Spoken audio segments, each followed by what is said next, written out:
പുസ്തകത്തിലേക്ക് ഹൃദയപൂർവ്വം സ്വാഗതം. നിങ്ങളുടെ ആത്മകഥാംശമുള്ള ഒരു പുസ്തകം നിങ്ങൾ എഴുതുകയാണെങ്കിൽ നിങ്ങളതിന് നൽകുന്ന ശീർഷകം എന്തായിരിക്കും? ഞാൻ അറിയാതെ പോയ ഏറ്റവും അരികത്തെ താരകം എന്നൊരു ശീർഷകം നിങ്ങളുടെ ജീവിതത്തിന് ഒരുപക്ഷെ നന്നായിട്ട് ചേരില്ലേ? ആലോചിച്ച് നോക്കുക. ഐൻസ്റ്റൈൻ്റെ മരണക്കിടക. മരണം കാത്ത് കിടക്കുന്ന അദ്ദേഹം പുറത്തേക്കങ്ങനെ കണ്ണും നട്ട് എന്തൊക്കെയോ ചിന്തകളിൽ അലിഞ്ഞലിഞ്ഞ് അവിടെ കിടക്കുകയാണ്. അദ്ദേഹം തൊട്ടടുത്ത് നിൽക്കുന്ന സുഹൃത്തിനോട് ഇങ്ങനെ പറഞ്ഞു: അനധിവിദൂരങ്ങളായ നക്ഷത്രങ്ങളിലേക്ക് യാത്ര നടത്തിയ വ്യോമയാത്രികനെ പോലെയായിരുന്നു ഞാൻ. ഒരുപാട് അകലെയുള്ള താരകങ്ങളിലേക്കൊക്കെ യാത്ര നടത്തി. പക്ഷേ ഏറ്റവും അരികിലത്തെ താരകത്തെ ഞാൻ അറിഞ്ഞില്ല. ഞാനായിരുന്നു ഏറ്റവും അരികിലത്തെ താരകം. എന്നെ കേൾക്കുന്ന പ്രിയപ്പെട്ട ചങ്ങാതി, തുടക്കത്തിൽ ഞാൻ പറഞ്ഞല്ലോ, നിങ്ങളുടെ ജീവിതത്തിൻ്റെ താളുകൾ ഓരോന്നായിട്ട് മറിച്ച് നോക്കിയിട്ട് നിങ്ങൾ നിങ്ങളെ ഒന്ന് മനസ്സിലാക്കിയെടുക്കാൻ ശ്രമിക്കുകയാണെങ്കിൽ, എന്നിട്ട് നിങ്ങളുടെ ജീവിതത്തിൻ്റെ ഒരു കുറിപ്പ് തയ്യാറാക്കുകയാണെങ്കിൽ, ആത്മകഥാംശം പോലുള്ളൊരു കുറിപ്പ്, നിങ്ങൾ ഇടാവുന്ന പേര് ഞാൻ അറിയാതെ പോയ ഏറ്റവും അരികിലത്തെ താരകം. തൊട്ടടുത്ത് നിൽക്കുന്ന എന്നെ ഞാൻ എൻ്റെ ജീവിതകാലത്തിനിടയിൽ മനസ്സിലാക്കിയിട്ടുണ്ടോ? ഇതൊരു പ്രധാനപ്പെട്ട ചോദ്യമാണ്. ടാഗോറിൻ്റെ മരണക്കിടക്കയിൽ അദ്ദേഹത്തെ സന്തോഷിപ്പിക്കാനോ ആശ്വസിപ്പിക്കാനോ ശ്രമിച്ചുകൊണ്ട് സുഹൃത്തൊരാൾ പറഞ്ഞു: അങ്ങയുടെ കാലത്തെ ഏറ്റവും മഹാനായ എഴുത്തുകാരനാണ്. ഷെല്ലി പോലും അങ്ങ് എഴുതി അത്രയൊന്നും എഴുതിയിട്ടില്ല. പെട്ടെന്ന് അദ്ദേഹത്തിൻ്റെ ഉള്ളിൽ നിന്നൊരു കരച്ചിൽ പുറത്തേക്ക് ഒഴുകി വരികയാണ്. ടാഗോർ പറഞ്ഞു: ദൈവമേ, ഞാൻ പാടണമെന്ന് അങ്ങ് ആഗ്രഹിച്ച പാട്ട് ഞാൻ ഇതുവരെ പാടി തുടങ്ങിയിട്ടില്ലല്ലോ. ഞാൻ പാടണമെന്ന് അങ്ങ് ആഗ്രഹിച്ച പാട്ട് ഞാൻ ഇതുവരെ പാടി തുടങ്ങിയിട്ടില്ലല്ലോ. എന്നെ കേൾക്കുന്ന പ്രിയപ്പെട്ട സുഹൃത്തെ, ദൈവം നിങ്ങൾ പാടണമെന്ന് ആഗ്രഹിച്ച പാട്ട് നിങ്ങൾ പാടി തുടങ്ങിയിട്ടുണ്ടാവും. നിങ്ങളുടെ ജീവിതത്തെ ഇടയ്ക്കൊന്നും ഉൾക്കണ്ണിൽ നോക്കിക്കാണണം. അകത്തേക്കൊരു യാത്ര നടത്തണം. ദാർശനികൻ ഷോപ്പൻഹോവർ വളരെ സുന്ദരമായിട്ട് ഇങ്ങനെ എഴുതി: ഏറ്റവും അരികിലേക്കുള്ള യാത്രയാണ് ഏറ്റവും അകലേക്കുള്ള യാത്ര. അർത്ഥം എന്താണ്? നിങ്ങളുടെ ഏറ്റവും ഉള്ളിലേക്കുള്ള യാത്രയാണ് ഏറ്റവും അകലേക്ക്, വന്യതയിലേക്കുള്ള യാത്ര പോലെയായി മാറുന്നത്. അത്ര എളുപ്പമുള്ള യാത്രയല്ല. Saint Anthony of the desert ഇങ്ങനെ പറഞ്ഞു: because we are afraid of taking the heavy burden of correcting ourselves, we go for the light burden of correcting others. ഈ സ്വയം തിരുത്തുക എന്ന വലിയ ഭാരം ഉൾക്കൊള്ളാൻ പറ്റാത്തത് കൊണ്ട് മറ്റുള്ളവരെ തിരുത്തുക എന്നതിൻ്റെ ലഘുഭാരം ചുമന്നടക്കുകയാണ് നമ്മളെല്ലാവരും. ശരിയല്ലേ? നിങ്ങളുടെ ജീവിതത്തിൽ മാറ്റം വരുത്താൻ വേണ്ടി നിങ്ങളെല്ലാവരും തിരുത്തുന്ന ഒരാളാണെന്ന് വിചാരിക്കുക. നിങ്ങൾ നിങ്ങളിലേക്കൊരു യാത്ര നടത്തുക. അതുകൊണ്ട് എൻ്റെ പ്രിയപ്പെട്ട ചങ്ങാതി, നന്നാകണമെന്ന് ആഗ്രഹം ഉണ്ടെങ്കിൽ ആദ്യം നിങ്ങളിലേക്ക് ഒരു യാത്ര നടത്തുക. ഇനി ഒരു വാചകം പറയാം, അത് പറ്റുമെങ്കിൽ നിങ്ങൾ ഹൃദയസ്ഥമാക്കുക. Like Christopher Columbus, we must make an adventurous journey into ourselves to find out the dark continents within ourselves. Christopher കൊളംബസിനെ പോലെ നമ്മുടെ ഉള്ളിലെ കറുത്ത ഭൂഖണ്ഡങ്ങൾ കണ്ടെത്തുന്നതിന് വേണ്ടി ഒരു സാഹസിക യാത്ര നമ്മൾ നടത്തണം. Like Christopher Columbus, we must make an adventurous journey into ourselves to find out the dark continents within ourselves. ഇനി ചോദ്യം: അകത്തേക്കുള്ള യാത്ര ഒരു അഡ്വഞ്ചറസ് ജേണി എന്ന് ഈ എഴുത്തുകാരൻ എന്തുകൊണ്ടാണ് വിളിക്കുക? അങ്ങനെയല്ലേ? ഞാനൊന്ന് ചോദിക്കട്ടെ എൻ്റെ പ്രിയപ്പെട്ട ചങ്ങാതി, നിങ്ങളെപ്പോലെ നിങ്ങളെ പേടിപ്പിച്ച വേറെ ആരെങ്കിലും ഉണ്ടോ? ഞാൻ കണ്ണാടിയിലെ കാഴ്ചകളെക്കുറിച്ചല്ല പറയുന്നത്. ചില നേരങ്ങളിൽ കണ്ണാടിയിൽ നമ്മുടെ മുഖം കണ്ട് നമ്മൾ പേടിച്ചു പോയിട്ടുണ്ട്. പക്ഷെ അതിനപ്പുറത്തേക്ക് ഉൾക്കണ്ണ് കൊണ്ട് നിങ്ങൾ നോക്കിയപ്പോൾ നിങ്ങളുടെ നഗ്ന വൈരൂപ്യം കണ്ടിട്ട് അകത്തൊളിപ്പിച്ച് വെച്ച ജീർണഭാവങ്ങൾ കണ്ട് പേടിച്ചു പോയിട്ടില്ലേ? നമ്മളെപ്പോലെ നമ്മെ പേടിപ്പിക്കുന്ന വേറെ ആളുമില്ല. നമ്മെപ്പോലെ നമ്മെ ദ്രോഹിക്കുന്ന വേറെ ശത്രുവുമില്ല. ദ എനിമി വിതിൻ ഒരു പുസ്തകത്തിൻ്റെ ശീർഷകമാണ്. അപ്പോൾ അങ്ങനെയാണെങ്കിൽ നിങ്ങൾ അകത്തേക്ക് നടത്തുന്ന യാത്ര, ഏറ്റവും അരികിലേക്കുള്ള യാത്രയാണ്. അതൊരു അഡ്വഞ്ചറസ് ജേണി തന്നെയാണ്, സാഹസിക യാത്രയാണ്. ഇനി അകത്തെ ഇരുണ്ട ഭൂഖണ്ഡങ്ങൾ തേടി, ഈ ഇരുണ്ട ഭൂഖണ്ഡം എന്ന് ആഫ്രിക്കയെ വിളിക്കുന്നതിൻ്റെ പൊളിറ്റിക്കൽ കറക്റ്റഡ്നെസ്സിനെ കുറിച്ചൊക്കെ ഇപ്പോൾ ചിന്ത വരും. നമുക്കതൊരു പ്രതീകമായിട്ട് എടുത്താൽ മതി. നിങ്ങളുടെ അകത്ത് നിങ്ങളറിയാത്ത എന്തെല്ലാം കാര്യങ്ങളുണ്ട് ആലോചിച്ച് വെക്കുക. നിങ്ങളിൽ തന്നെ നിങ്ങൾ ഇതുവരെ മനസ്സിലാക്കാത്ത എന്തെന്ത് ഭാവങ്ങളുണ്ട്. അപ്പോൾ അകത്ത് ഇരുണ്ട ഭൂഖണ്ഡം പോലെ നിങ്ങൾ ഇതുവരെ കാണാത്ത ഭൂഖണ്ഡങ്ങളുണ്ട്.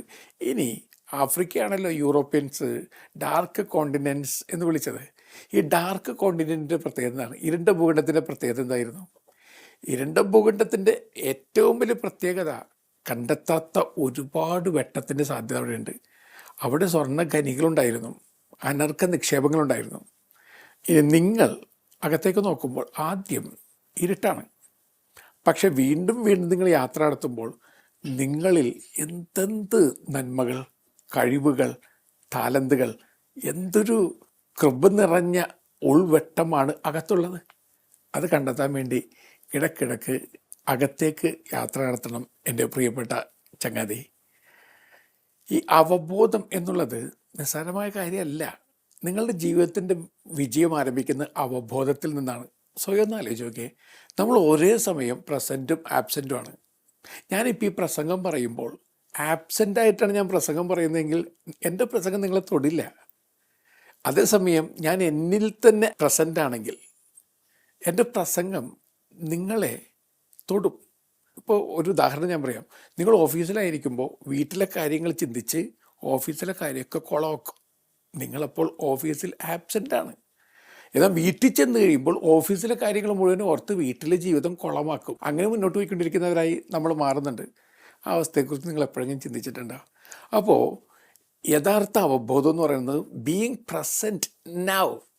ഇപ്പോൾ നിങ്ങൾ പ്രസൻ്റ് ആയിരിക്കുക. ഇനി ഈ പ്രസംഗം കേട്ടുകൊണ്ടിരിക്കുന്ന നിങ്ങൾ ഇവിടെ ശ്രദ്ധ കേന്ദ്രീകരിക്കുക.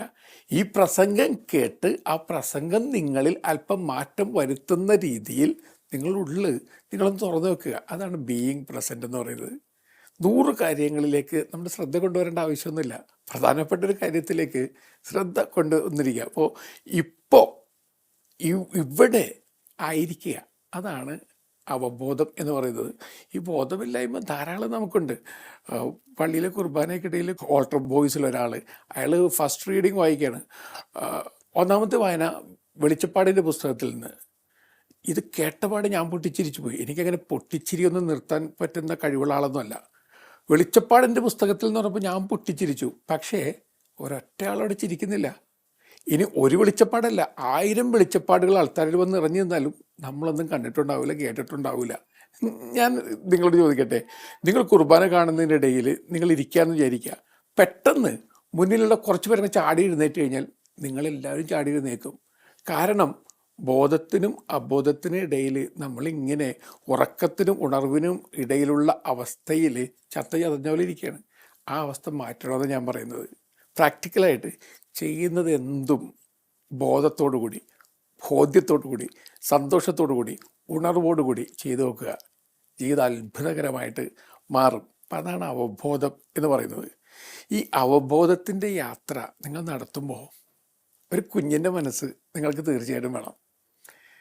മനിലയിൽ എൻ്റെ താമസക്കാലം, ചൈനക്കാർ ധാരാളം പേർ എൻ്റെ താമസിക്കുന്ന ഇടത്തിന് തൊട്ടടുത്തായിട്ടുണ്ട്. അപ്പോൾ പള്ളിയിൽ വന്ന ചൈനക്കാർ കുട്ടികളിൽ ഒരാളെ, ഒരു കുഞ്ഞു കുട്ടിയെ സ്നേഹത്തോടെ ഞാൻ എടുത്തുയർത്തി. കുഞ്ഞ് വാവിട്ട് കരയാൻ തുടങ്ങി. കോക്കാച്ചിയെ കണ്ട കുഞ്ഞിനെ പോലെ നിർത്താതെ കരയുന്നു. അപ്പോൾ അവളുടെ ചേട്ടൻ, അവന് 5 വയസ്സുണ്ടാവും, 5 വയസ്സുകാരൻ. നിങ്ങൾ ചൈനക്കാരെന്ന് പറയുമ്പോൾ നിങ്ങൾക്ക് അവരുടെ മുഖം മനസ്സിൽ കാണാൻ പറ്റും. തക്കിടി മുണ്ടൻ താറാവിനെ പോലെ അങ്ങനെ ചെബി ആയിട്ടുള്ള കുഞ്ഞുങ്ങളാണ്. അവൻ കൗതുകകരമായൊരു നോട്ടമെറിഞ്ഞ് ഒരു കുസൃതി ചിരിയോടുകൂടി ചോദിക്കുന്നു, do you know padre why my kid sister is crying? എൻ്റെ അനുജത്തി കരയാൻ കാരണം എന്താണെന്നറിയോ? ഞാൻ പറഞ്ഞു, എനിക്ക് അറിഞ്ഞുകൂടറാ. You just don't know. I don't know. You just don't know. I don't know. എടാ അറിയില്ലടാ, പറയ്. അവൻ എൻ്റെ മുഖത്ത് നോക്കി ഒരു കുസൃതി ചിരിച്ചിട്ട് പറഞ്ഞു, my kid sister is crying because. എൻ്റെ അനുജത്തി കരയുന്ന കാരണം ബിക്കോസ്. അവൻ വീണ്ടും പറയും ബിക്കോസ്. എന്താണ് കാരണം? അപ്പോൾ അവൻ എൻ്റെ മുഖത്ത് നോക്കി കള്ളച്ചിരിച്ചിട്ട് പറഞ്ഞു, because children are afraid of darkness. എൻ്റെ മുഖം നോക്കിയിട്ട് മഞ്ഞച്ചിരിക്കുന്ന അവൻ പറയുകയാണ് കുഞ്ഞുങ്ങൾക്ക് ഇരുട്ട് കണ്ട പേടിയാണെന്ന്. ഞാൻ അന്ന് എൻ്റെ ഡയറിയിൽ കുറിച്ച് വെച്ചു, ഈ അകത്തും പുറത്തും ഇരുട്ടും നിറച്ചു വെച്ച് കുഞ്ഞുങ്ങളെയും പേടിപ്പിച്ച് ഞാനിങ്ങനെ നടക്കുകയാണ്. എൻ്റെ പ്രിയപ്പെട്ടവരെ, ഈ കുഞ്ഞുങ്ങൾക്കാണ് ദേവദീപ്തമായ കണ്ണുകളുള്ളത്. എൻ്റെ പുറത്തിരുട്ടിനെക്കുറിച്ചല്ല സത്യത്തിൽ ഇവിടെ ചിന്തിക്കേണ്ടത്.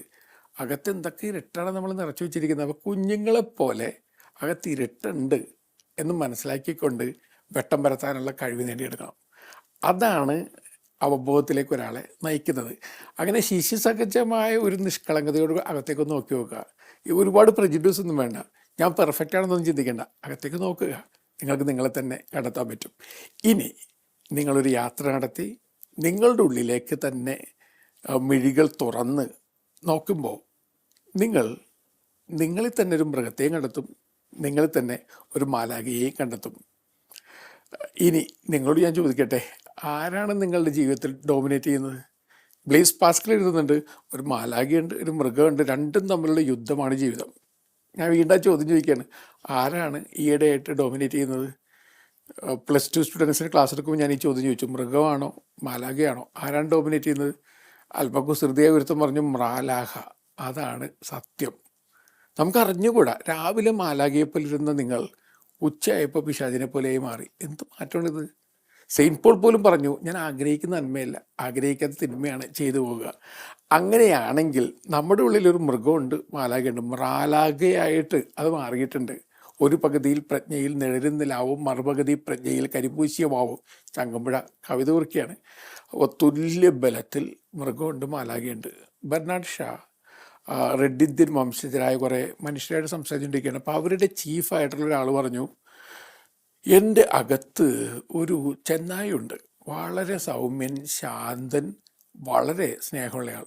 എൻ്റെ അകത്ത് തന്നെ മറ്റൊരു ചെന്നായുണ്ട്, സദാ കുഴപ്പത്തിലാക്കുന്നവൻ, സദാ കലഹിക്കുന്നവൻ, മറ്റുള്ളവരെ അപകടത്തിലാക്കുന്നവൻ. അപ്പോൾ ബെർണാഡ് ഷാ ചോദിച്ചു, അതിലാരാണ് കൂടുതൽ കരുത്തൻ? അപ്പോൾ ഇയാൾ മറുപടി പറഞ്ഞു, ആരെയാണോ ഞാൻ കൂടുതൽ പോഷിപ്പിക്കുന്നത് അവനാകും കരുത്തൻ. സത്യമായ ആൻസറാണത്. നിങ്ങളുടെ അകത്ത് മൃഗമുണ്ട്, നിങ്ങളുടെ അകത്ത് മാലാഖയുണ്ട്. ഇപ്പോൾ നിങ്ങൾ ആരെയാണ് പോഷിപ്പിക്കുന്നത്, അതായിരിക്കും കരുത്തുറ്റതായി മാറുക. വീണ്ടും പ്രിയപ്പെട്ട ചങ്ങാതി, അകത്തേക്കൊന്ന് നോക്കുക. കുറ്റപ്പെടുത്തുന്ന പ്രജുഡ്യൂസ്ഡ് ആയിട്ടുള്ള നോട്ടമല്ല, മറിച്ച് കരുണാർദ്രമായ നോട്ടം. നിങ്ങളിൽ 3 പേരെ നിങ്ങൾ കണ്ടെത്താൻ പറ്റും. 1, ട്രൂ സെൽഫ്, ദൈവത്തിൻ്റെ രൂപത്തിലും ഭാവത്തിലും സൃഷ്ടിക്കപ്പെട്ട നിങ്ങളെന്ന ഭാവം. 2, ഫോൾസ് സെൽഫ്, അത് ഫോൾസാണ്, അതായത് തെറ്റിദ്ധരിക്കപ്പെട്ട ഒരു ഭാവം നിങ്ങളിലതുണ്ട്. ഈ ഫോൾസ് സെൽഫിനെ വൂണ്ടഡ് സെൽഫ് എന്ന് ചിലർ വിളിക്കാറുണ്ട്. മുറിവേൽപ്പിക്കപ്പെട്ട ഒരാൾ. എങ്ങനെയാണ് ഒരാൾക്ക് ഫോൾസ് സെൽഫ് ഉണ്ടാവുക? ഒരു ചോദ്യം ഞാൻ ചോദിക്കും. ഒരു കുഞ്ഞിൻ്റെ രൂപീകരണത്തിൽ ഏറ്റവും പ്രധാനപ്പെട്ട കാലം ഏതാണ്? അമ്മയുടെ ഉദരത്തിൽ ആയിരിക്കുന്ന സമയത്താണ് ഏറ്റവും പ്രധാനപ്പെട്ട കാലം. അതാണ് മോസ്റ്റ് ഇമ്പോർട്ടൻറ്റ് ഫോർമേറ്റീവ് പീരീഡ് എന്ന് വിളിക്കപ്പെടുക. ആ സമയത്ത് കുഞ്ഞ് അമ്മയുടെ ഉദരത്തിൽ ഒരു സ്പോഞ്ച് പോലെ കിടക്കുകയാണ്, വെള്ളത്തിൽ സ്പോഞ്ച് പോലെ.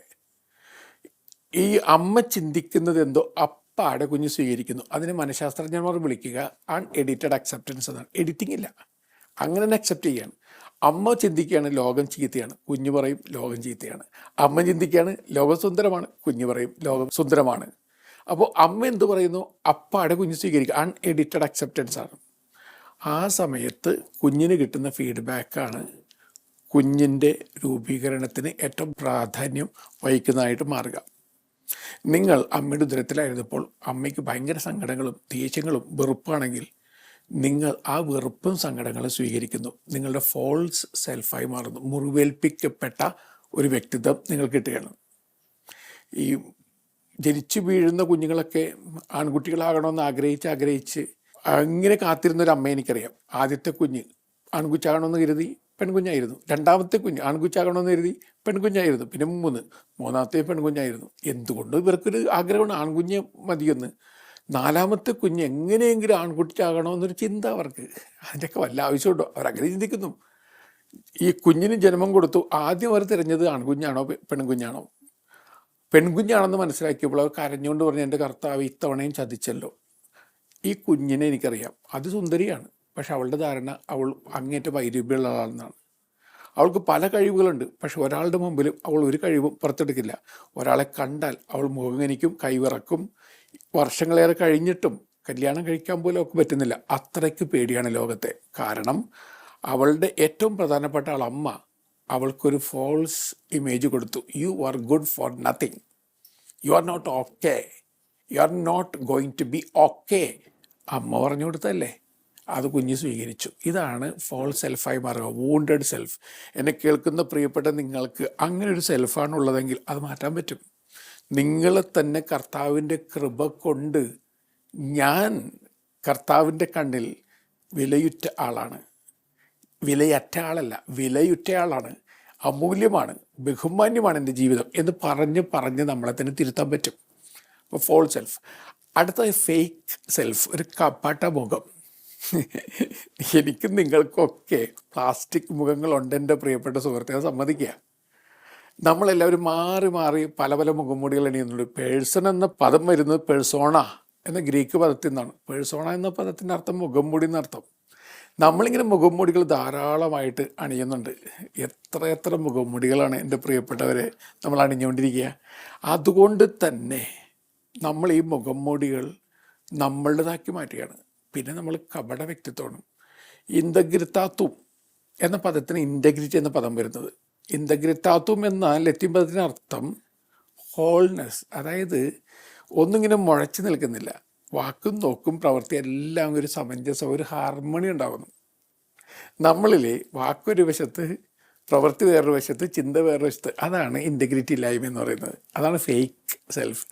ഫ്രീവായിട്ട് ചങ്ങാതി വെറുതെ ഒന്ന് ചോദിക്കണം, ഞാൻ ഭയങ്കര ഫേക്കായി മാറിയിട്ടുണ്ടോ? പോപ്പ് ഫ്രാൻസിസിനെ കുറിച്ചൊരു ജേർണലിസ്റ്റ് എഴുതി, I like this guy because he wax, he talks. അതായത് പറയുന്ന അയാൾ പ്രവർത്തിക്കുന്നുണ്ട്, അതുകൊണ്ട് എനിക്ക് അയാൾ ഇഷ്ടമാണ്.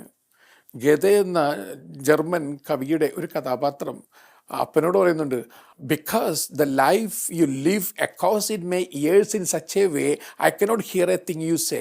നിങ്ങൾ ജീവിക്കുന്ന ജീവിതം എൻ്റെ ചെവിട്ടിക്കിടന്ന് മുഴങ്ങുന്നത് കൊണ്ട് നിങ്ങൾ പറയുന്ന ഒന്നും എനിക്ക് കേൾക്കാൻ വയ്യ. എന്നെ കേട്ടുകൊണ്ടിരിക്കുന്ന പിതാവേ, നിങ്ങളൊരു വല്ലാതെ ഫേക്ക് മനുഷ്യനാണെങ്കിൽ നിങ്ങളുടെ ജീവിതം കുഞ്ഞിനെ വല്ലാതെ കൺഫ്യൂസ് ആക്കുന്നുണ്ട്. നിങ്ങൾ പറയുന്നത് അവൻ കേൾക്കുന്നുണ്ടാവില്ല. എന്നെ കേട്ടുകൊണ്ടിരിക്കുന്ന പ്രിയപ്പെട്ട സുഹൃത്തെ, നിങ്ങളുടെ ജീവിതം വല്ലാതെ ഫേക്കായി മാറിയിട്ടുണ്ടെങ്കിൽ നമ്മൾ വെട്ടത്തെക്കുറിച്ച് പറയുമ്പോൾ പോലും ഇരുട്ടിൻ്റെ പ്രസംഗമാണ് ആളുകളുടെ ഹൃദയത്തിൽ വന്നലയ്ക്കുക. അങ്ങനെയാണെങ്കിൽ ഈ ഫേക്ക് തിങ്ങൊക്കെ ഒന്ന് മാറ്റിയെടുക്കാനായിട്ട് ബോധപൂർവം ശ്രമിക്കുക. ഇനി നമ്മളുടെയൊക്കെ ജീവിതത്തിൽ ഈ ബോധമുണ്ടാകുമ്പോൾ ഉള്ള മാറ്റം എന്താണ്? ബോധമുണ്ടാകുമ്പോൾ നമ്മൾ അറിയാതെ കരുത്തുള്ളവരായിട്ട് മാറും. എവറസ്റ്റ് കീഴടക്കാൻ പല പ്രാവശ്യം ശ്രമിച്ച എഡ്മണ്ട് ഹിലരി 16 വട്ടമാണ് അദ്ദേഹം അതിൽ പരാജയപ്പെട്ടത്. 16ാമത്തെ വട്ടം പരാജയപ്പെട്ടതിന് ശേഷം അദ്ദേഹം ഡയറി കുറിച്ചു. അതിങ്ങനെ എഴുതി വെച്ചത്, Everest I will come back to conquer you because you cannot grow any more but I can. Everest ഞാൻ വരും, നിന്നെ കീഴടക്കും, കാരണം നിനക്കിനിയും വളരാൻ പറ്റില്ല, എനിക്ക് വളരാൻ പറ്റും. ഈ ബോധമുള്ള ആൾ, എപ്പോഴും ബോധത്തിൽ ജീവിക്കുന്ന ഒരാൾ, അയാളെ തന്നെ ഇമ്പ്രൂവ് ചെയ്തുകൊണ്ടിരിക്കും. അല്ലാത്തവർ കമ്പയർ ചെയ്ത് സ്വയം നശിപ്പിച്ചുകൊണ്ടിരിക്കും, സുഖം കെടുത്തിക്കൊണ്ടിരിക്കും, എപ്പോഴും പരിഭവം പറഞ്ഞുകൊണ്ടിരിക്കും, പരാതികൾ പറഞ്ഞുകൊണ്ടിരിക്കും. ബോധമുള്ള ആളുകൾ കിട്ടുന്ന അവസരം ഉപയോഗിക്കും, ബോധമില്ലാത്ത ആളുകൾ കിട്ടുന്ന അവസരം പോലും തട്ടിക്കളയും. ഇതിലേത് ഗണത്തിൽപ്പെടുന്നു ഞാനെന്ന് സ്വയം ചോദിക്കുക. ബോധമുള്ള ആളുകൾക്ക് എന്തിനു നേരിടാനുള്ള കഴിവ് അറിയാതെ വർദ്ധിച്ചു വരും. എഡ്മണ്ട് ഹില്ലരി തന്നെ എവറസ്റ്റ് കീഴടക്കിയതിന് ശേഷം പത്രക്കാർ വളഞ്ഞു അദ്ദേഹത്തെ. അവർ ചോദിച്ചു, എങ്ങനെയുണ്ടായിരുന്നു യാത്ര? അപ്പം അദ്ദേഹം പറഞ്ഞു, ഈ പുറത്തെ കൊടുമുടികൾ അകത്തെ കൊടുമുടികളെ വെച്ച് നോക്കുമ്പോൾ വളരെ ചെറുതായിരുന്നു. ഞാൻ അകത്തെ കൊടുമുടികളെ കീഴ്പ്പെടുത്തി കഴിഞ്ഞപ്പോൾ എൻ്റെ നിരാശ, എൻ്റെ സങ്കടങ്ങൾ, എൻ്റെ കോംപ്ലക്സുകൾ അതിനെ കീഴ്പ്പെടുത്തി കഴിഞ്ഞപ്പോൾ പുറത്തെ കൊടുമുടി ഒന്നും അല്ലാതായി മാറി. എന്നെ കേൾക്കുന്ന പ്രിയപ്പെട്ട ചങ്ങാതി, നിങ്ങൾ നിങ്ങളെ തന്നെ കൈവിട്ട് കളയരുത്. ദൈവം നിങ്ങളുടെ ജീവിതം നിങ്ങളുടെ കൈവെള്ളയിൽ വെച്ച് തന്നിരിക്കുകയാണ്. Make it or break it. ദൈവം പറഞ്ഞു തന്നു, ഇറ്റ്സ് അപ് ടു യു. അതിനെ മേക്ക് ചെയ്യണോ ബ്രേക്ക് ചെയ്യണോ അത് നിൻ്റെ തീരുമാനമാണ്. ദൈവം നിങ്ങളുടെ തീരുമാനത്തെ, സ്വാതന്ത്ര്യത്തെ മാനിക്കുന്നുണ്ട്. നിങ്ങളുടെ ജീവിതത്തെ തന്നെ ബ്രേക്ക് ചെയ്ത് കളയല്ലേ, അതിനെ മേക്ക് ചെയ്യുക, സുന്ദരമാക്കി മാറ്റുക, സുന്ദരമായൊരു സങ്കീർത്തനം പോലെയാക്കി മാറ്റുക. എന്നിട്ട് ദൈവത്തിൻ്റെ മുഖത്ത് നോക്കി സന്തോഷത്തോടെ പറയുക, എൻ്റെ കർത്താവേ, നല്ല ഓട്ടം ഞാൻ പൂർത്തിയാക്കുന്നുണ്ട്, നിനക്ക് നന്ദി. അങ്ങനെ പറഞ്ഞ് ജീവിക്കാൻ നിങ്ങളെ ദൈവം സഹായിക്കട്ടെ. ഈ അവബോധം വളർത്തിയെടുക്കാൻ വേണ്ടി എല്ലാ ദിവസവും ഒരല്പനേരമെങ്കിലും ധ്യാനിക്കാൻ ശ്രമിച്ചു നോക്കുക. അവബോധം വളർത്തിയെടുക്കുവാൻ വേണ്ടി വിശുദ്ധ ഗ്രന്ഥത്തിലൂടെ നിങ്ങളൊന്ന് സഞ്ചരിക്കുക. എന്നിട്ട് 139 സങ്കീർത്തനം, 23 സങ്കീർത്തനം, 27 സങ്കീർത്തനം, 91 സങ്കീർത്തനമൊക്കെ ഇടയ്ക്കിടയ്ക്ക് ധ്യാനിക്കുന്നൊരു ശീലമാക്കി മാറ്റുക. അടുത്തായിട്ട് അവബോധം വളർത്താൻ പറ്റുമെങ്കിൽ എല്ലാ ദിവസവും ഡയറി കുറിക്കുക. അപ്പോൾ നിങ്ങൾ ചോദിക്കുക എന്തെഴുതുമെന്ന്. എന്തെങ്കിലുമൊക്കെ കുറിച്ച് നോക്കുക. നിങ്ങളുടെ ജീവിതത്തിൻ്റെ ഒരു അടയാളപ്പെടുത്തലായിട്ട് ഡയറി മാറട്ടെ. പതുക്കെ പതുക്കെ ഡയറി എഴുതി എഴുതി നിങ്ങൾ നിങ്ങളെ തന്നെ കണ്ടെത്താൻ തുടങ്ങും. പിന്നെ അവസാനമായിട്ട് അവബോധം വളർത്താൻ വേണ്ടി അങ്ങോട്ടും ഇങ്ങോട്ടും നോക്കി നിങ്ങളെ തന്നെ കൊച്ചാക്കാതിരിക്കുക. ഭയങ്കര കർക്കശക്കാരിയായ ടീച്ചറെ പോലെ ചോരമഷി കൊണ്ട് നിങ്ങളുടെ ജീവിതത്തിന് തലങ്ങും വിലങ്ങും മാർക്കുകളിടാതിരിക്കുക, വെട്ടി നിരത്താതിരിക്കുക. ഒന്ന് ജയിക്കാൻ അനുവദിക്കേണ്ട പ്രിയപ്പെട്ട ചങ്ങാതി, ജയിക്കട്ടെ. Make your life, don't break your life.